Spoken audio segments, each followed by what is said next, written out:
The Gospel according to Luke. Tax collectors and sinners were all drawing near to listen to Jesus, but the Pharisees and scribes began to complain, saying, "This man welcomes sinners and eats with them." So to them Jesus addressed this parable. A man had 2 sons, and the younger son said to his father, "Father, give me the share of your estate that should come to me." So the father divided the property between them.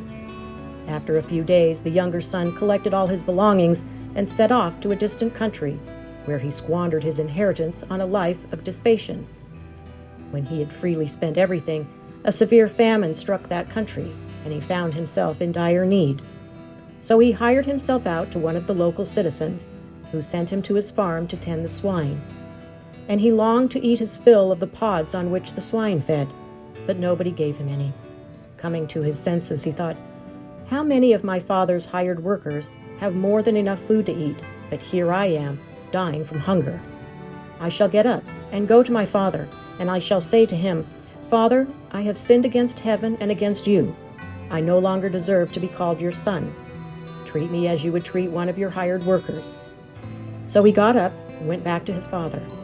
While he was still a long way off, his father caught sight of him and was filled with compassion. He ran to his son, embraced him, and kissed him. His son said to him, 'Father, I have sinned against heaven and against you. I no longer deserve to be called your son.' But his father ordered his servants, 'Quickly, bring the finest robe and put it on him. Put a ring on his finger and sandals on his feet. Take the fattened calf and slaughter it. Then let us celebrate with a feast, because this son of mine was dead and has come to life again. He was lost and has been found.'